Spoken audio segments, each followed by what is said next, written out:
Now, let's see if I can do this right, okay?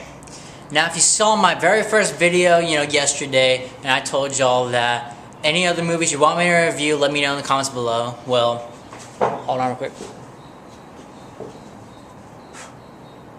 It's kind of hard to read in last minute production value stuff. Okay, BankyLoveThePokeManiac suggested that I review The Dark Knight. Now, honestly, I thought that was a great idea. I mean, because everyone loves The Dark Knight that I know of. I personally love The Dark Knight. But what about the other Christopher Nolan movies? I mean, like Batman Begins and The Dark Knight Rises. That came out last year, obviously.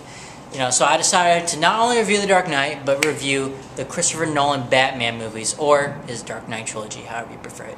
So I'm going to start off with Batman Begins. Now, Batman Begins is the origin story of Bruce Wayne, how he loses his parents and has to learn to be one with fear. Yeah, that's the way to go. I get those confused sometimes, control and be one with it. I don't know. That's just me. But anyway. So yeah, it's the origin story about Bruce Wayne, and this movie was actually very interesting to watch. I mean, this was the first Batman movie that really... Well, actually, I take that back. The original Batman movie from 1989 with Michael Keaton and Jack Nicholson, it took on a whole new type, dark psychological twist, I mean, it wasn't just Adam West, the old Adam West TV show, where you got the sound effects on the screens, like you see on SpongeBob nowadays. It's nothing like that. It was something different. But though definitely Batman Begins was something even more different than the original Batman movie. And was it awesome? It was superb. It was amazing. I really loved how they explored Bruce Wayne, not only becoming a man, but becoming one with fear. This dark psychological thriller was just amazing. I mean, this movie, you don't even want to call it a Batman movie or so much as a comic book movie. It's literally like a thriller, and it's very, very interesting and well made. Yeah, there is some slow parts, and one thing I really didn't like about this movie was Katie Holmes. I just never really liked her as an actress, and especially when Jack and Jill came out back in November 2011, I was completely done with her. I was about to blow my freaking brains out. But I can't do that because I don't do that. I'm not suicidal, like most people. That's a good thing. I do this for a living now. Not really, I'm only 15. But anyway, yeah, I didn't like Katie Holmes in this movie. Some of the plots and some of the essence of the movie was kind of slow, but in the end, it all comes back together and makes one dark psychological thriller that is very interesting. It also has great characters such as Christian Bale as Batman, Michael Caine as Alfred, Morgan Freeman as Lucius, and who else? Liam Neeson. Who did he play? Oh yeah, Ra's al Ghul, the amazing Ra's al Ghul. I love Liam Neeson in this movie. He kind of reminds me of him as Brian Mills in Taken. Not the second one, the first one, for sure. The first one, the second one, nothing. But the first one, yeah, for sure. I get off topic sometimes. But anyway, Ra's al Ghul. Liam Neeson did a great job with Ra's al Ghul. It's one of the best performances I've ever seen out of him. He really makes the story move. There's just something about him, even his voice, that's just very dark and complecting, that makes it enjoyable and makes you interested in the movie and keeps you focused on the movie the whole time. This movie was amazing. I loved it a lot. I'm gonna give this movie a 9. It was awesome. This was something that was totally brand new. And then Dark Knight came along, and I will get to that now. Banky Love the Pokemaniac. I hope you're happy. So anyway, I hope you're happy because I do love the Dark Knight movie as well. So anyway, The Dark Knight is taking a whole new lead. I mean, it's after the events of Batman Begins, which honestly nobody really cares about. It's honestly no one that movie really remembers, but people definitely remember The Dark Knight, alright? Because it takes on a whole new type dark and psychological thriller. I mean, you thought you had it with Batman in 1989? No, you did not. You thought you had it with Batman Begins? Yeah, you did for like 3 years, and then Dark Knight comes along, and it just changes everything you know about the Batman movies. And that's kind of the point where I say that I don't consider Batman a comic book movie. I consider it like a dark psychological thriller. Not even, honestly, I don't consider it part of DC now. Plus, for one thing, he doesn't have superpowers, but yet still, it takes on a whole new lead. This movie was great for many reasons. The story, the plot points, it was just amazing. Even acting, I loved Harvey Dent. I loved Christian Bale. Actually, Harvey Dent. I loved Two-Face, also known as Harvey Dent. No, gosh, Aaron Eckhart.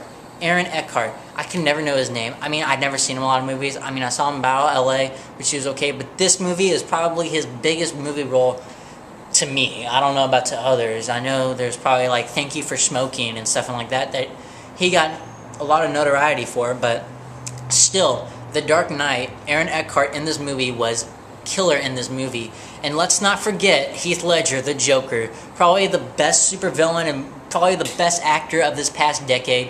He was just phenomenal. He was psychotic, but he did it in the perfect sense. Not like those guys from The Purge. That was just stupid. But Heath Ledger did it exactly perfectly. He was insane when he needed to be.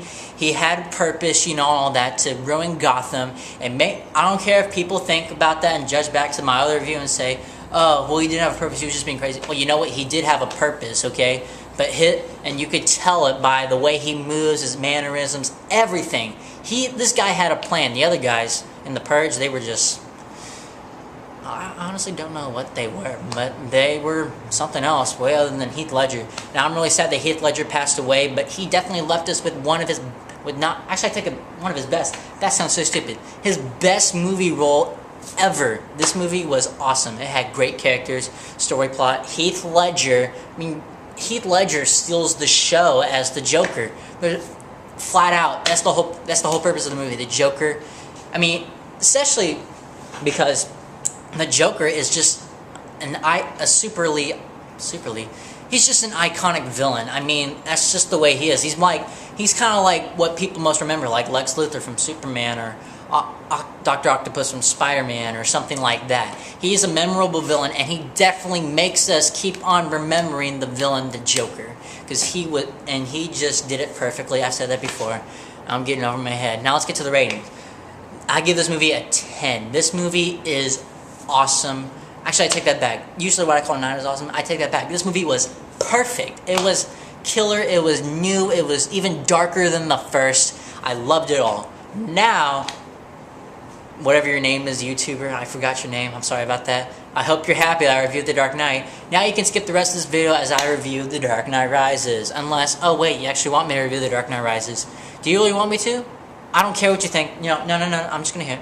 No, I'm just messing with you. But I'm going to go on moving with The Dark Knight. You can do whatever. Now, since I only have 2 subscribers.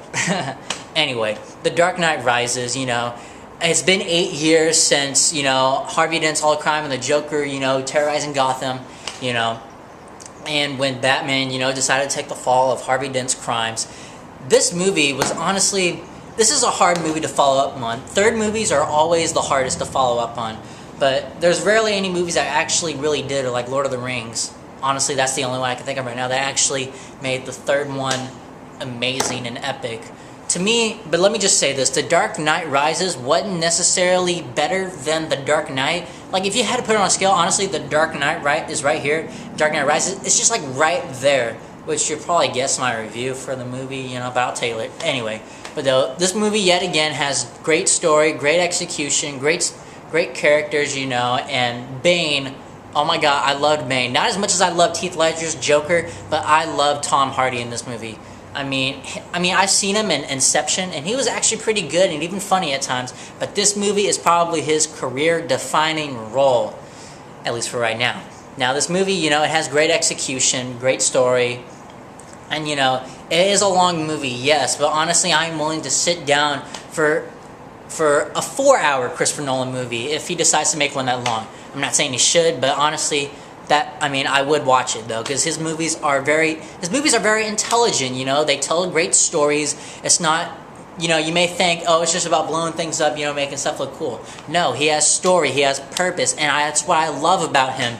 He never gets completely off topic. He always stays on topic, and he never disappoints us. And I really like that about Chris Nolan. So you probably guessed my movie rating for The Dark Knight Rises. It's a 10. It's just right under The Dark Knight. A lot of people will agree with me that The Dark Knight is, their high premium for the Christopher Nolan movies. And honestly, one thing's for sure, Chris Nolan's movies are definitely way better than any other Batman movies I've ever seen, especially Batman and Robin.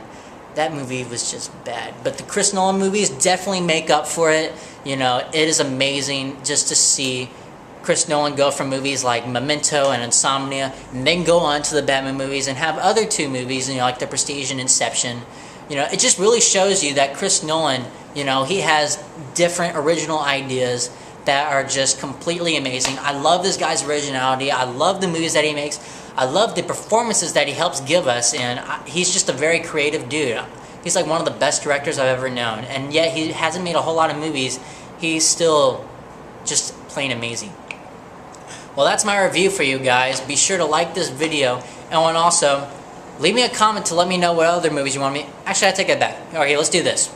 Any other Chris Nolan movies you want me to review? Memento, Insomnia, Prestige, you know, whatever those movies, you know, whichever one of those movies you want me to review, let me know in the comments below. Alright, any Christopher Nolan movie, be sure to let me know. Be sure to subscribe. I'm already at 2 subscribers, which is completely just awesome. Now it kind of sucks, but at least I know that there are 2 people in this world that respect me for what I'm doing, and hopefully, like I said before, I hope you do that. If you haven't seen my very first video, my review over The Purge and the internship, you can click in the box right down there somewhere. I don't know where it is. It might be like right there somewhere.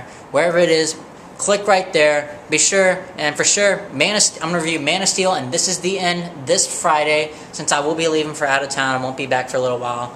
Not too long though, but though I will be able to review the movies this Friday. And, you know, like I said, be sure to let me know any other Chris Nolan movies you want me to write. I know you're sick and tired of telling me this, so I'll just get straight to the point. I don't have a point. Bye.